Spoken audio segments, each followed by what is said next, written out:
இன்றைக்கி எம்இவியில் நெய் சோறு செஞ்சுருக்கேன். எவ்வளோ உதிரி உதிரியாக குழையாமல் வந்திருக்கு. வாங்க கிச்சனுக்குள்ளே போகலாம். நம்ம சேனலை சப்ஸ்கிரைப் பண்ணாதுங்க, சப்ஸ்கிரைப் பண்ணிக்கோங்க. பெல் பட்டனை ப்ரெஸ் பண்ணுங்கள். அப்போ தான் நம்ம போடுற சமையல் வீடியோ உங்களுக்கு வரும். நான் 1/2 கிலோ பாஸ்மதி ரைஸ் எடுத்துக்கிட்டேங்க. இது வந்து ஒரு அழாக்கு மாதிரி கணக்குங்க. இப்போ நான் இதை ஊற்றி 1/2 அன் ஹவர் ஊற வச்சு இதை நல்லா 1/2 அன் ஹவராக ஊற வச்சுனாங்க. ஊற வச்சு கழுவி ஈர்த்து வச்சுக்கணும்.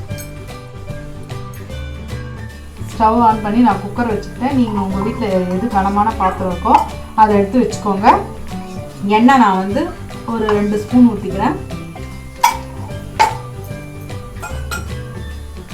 நெய் வந்து ஒரு 3 ஸ்பூன் ஊற்றிக்கலாம். ஏன்னா வந்து நெய் சோறு செய்ய போகிறதால நான் நெய் வந்து 3 ஸ்பூன் ஊற்றிக்கிறேன்.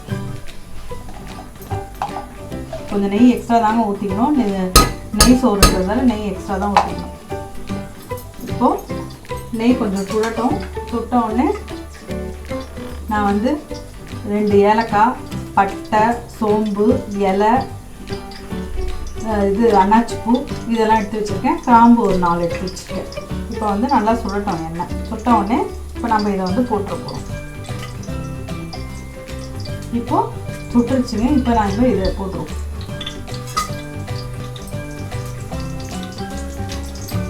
லைட்டாக சுட்டுருச்சு பாருங்கள். இப்போ நம்ம இதை போட்டோம். லைட்டாக வதங்கட்டும். இந்த டைமில் நம்ம முந்திரி எடுத்து வச்சுருக்கோம். ஒரு 7-8 பல் இதையும் போட்டுருவோம். லைட்டாக வதங்கட்டும். இப்போ வந்து நான் வெங்காயம் எடுத்து வச்சுருக்கேங்க. 2 வெங்காயம் நல்லா நீட்டு வாக்கில் அரிஞ்சிக்கிட்டேன். அதை நான் இப்போ போட்டு வதக்க போகிறேன் லைட்டாக.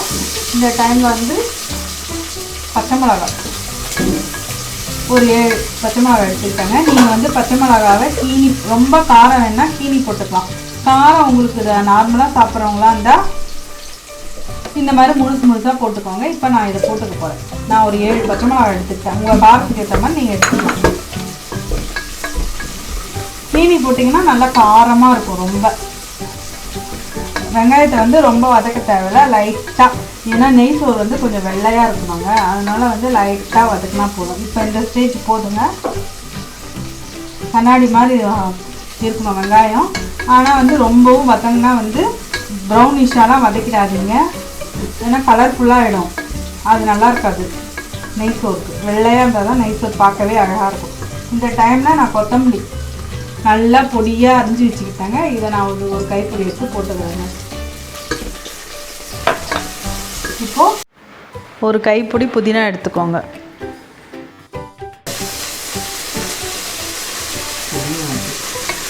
புதினா கொத்தமல்லி 2 போட்டாங்க.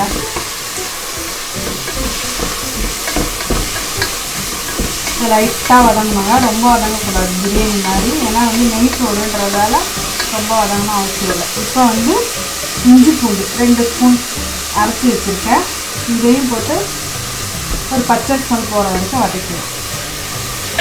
தக்காளி நல்லா 2, ரொம்ப சின்னதாக வேணாம், இது மாதிரி கட்டங்கட்டாக அரைச்சிக்கணும். இதையும் போட்டுக்கணும். இதுவும் ரொம்ப தக்காளி சாதம்லாம் வதங்க தேவையில்லைங்க.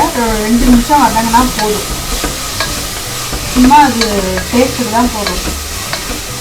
தேவையான அளவுக்கு நான் போட்டுக்கிறேங்க. நீங்கள் எவ்வளோ தேவையோ அவ்வளோ போட்டுக்கோங்க உங்களுக்கு. இப்போ நான் வந்து தண்ணி இப்போ இதில் ஒரு அழகாக எடுத்தோம் இல்லைங்க அரிசி பாஸ்மதி ரைஸு. இப்போ நான் இதில் வந்து 1 ஊற்றிக்கிட்டு திருப்பியும் ஒரு 1/2 ஊற்றிக்க போகிறேன். இதுதாங்க பாஸ்மதி ரைஸோட அளவு. நிறைய ஊற்றிட்டிங்கன்னா பாஸ்மதி ரைஸ் குழஞ்சிடும். இப்போ கரெக்டாக நான் 1/2, இதில் ஒரு 1/2 ஊற்றிக்கிட்டேன். இப்போ 1/2. இப்போ தண்ணி கொதிக்கணுங்க. ஆனால் நம்ம நெய் சோறுன்றது ரொம்ப ஈஸிங்க.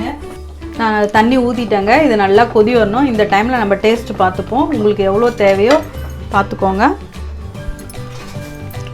கரெக்டாக இருக்குங்க உப்புலாம். உங்களுக்கு நீங்கள் இந்த டைமில் பார்த்துக்கோங்க உப்பு காரம்லாம். இப்போ நல்லா கொதிக்கணும். கொதிச்ச பிறகு தான் அரிசி போட்டு அப்புறம் நம்ம டம் கட்ட போகிறோம். தட்டு போட்டு மூடிட்டோங்க. கொதிக்கிட்டோம். திறந்து பார்ப்போங்க. தண்ணி கொச்சிச்சா பார்ப்போம்.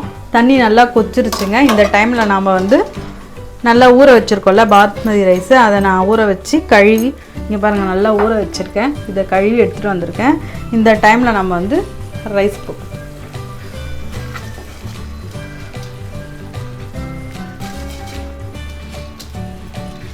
நல்லா தண்ணி இருத்து போடுங்க. தண்ணி நிறைய ஊற்றிட்டிங்கன்னா குழஞ்சிரும். அரிசி போட்டாங்க. இப்போ நல்லா வந்து குச்சி குச்சியாக ரைஸ் வரணுங்க. அந்த டைமில் வந்து நம்ம தம் கட்ட போகிறோம். அரிசி குச்சி குச்சியாக வருதுங்க. இந்த டைமில் நம்ம வந்து கொஞ்சம் நெய் ஊற்றிக்கோங்க. ஒரு ஸ்பூனு நெய் சொல்கிறதால நெய் நம்ம நிறைய ஊற்றிப்போம். ஒரு ஸ்பூன் நெய் ஊற்றிக்கோங்க. நான் குக்கர் போட்டு மூடில, ஏன்னா வந்து நீங்கள் தம் கட்டினா ரைஸ் நல்லா குச்சி குச்சியாக வரும். நீங்கள் தம் கட்டுற முறையே செய்யுங்க, அப்போ தான் டேஸ்ட்டாகவும் இருக்கும். இதுதாங்க தட்டை ஒன்று வச்சுக்கணுங்க. வச்சுட்டு நான் வந்து இந்த ஒரு பாத்திரத்தில் தண்ணி எடுத்துக்கிட்டேன். இதையும் வச்சுட்டு ஸ்டவ்வை வந்து சிம்மில் வச்சுக்கோங்க. ஒரு 10 நிமிஷம் ஆனோடனே ஆஃப் பண்ணி எடுத்து பார்ப்போம். 10 நிமிஷம் ஆயிடுச்சுங்க. இப்போ நம்ம டம்லேருந்து எடுத்து பார்ப்போம் வெந்திருக்கான்ட்டு. பாருங்கள், ஸ்மெல் சூப்பராக வருது. நெய் வாசனை. சாப்பாடு நல்லா வெந்திருக்குங்க. நல்லா குச்சி குச்சியாக வெந்திருக்குங்க. பாருங்கள் பாருங்கள் நல்லா ரைஸ் குச்சி குச்சியாக வந்திருக்கு. ஏன் நான் உங்களை தம் போட சொன்னேன்னா, இந்த நாள் தாங்க தம் போட சொன்னேன். குச்சி குச்சியாக வர்றதுக்கு தாங்க. நான் இது வந்து சைடிஷ் வந்து சிக்கன் மட்டன் கிரேவி, இது ரெண்டுத்தையும் வச்சு சாப்பிட்டா சூப்பராக இருக்குங்க. நீங்களும் வீட்டில் இது மாதிரி ரெடி பண்ணி செய்யுங்க. செம்மையாக இருக்குங்க. எவ்வளோ நல்லா குச்சி குச்சியாக வந்திருக்கு பாருங்கள். நெய் சோறு ரெடி.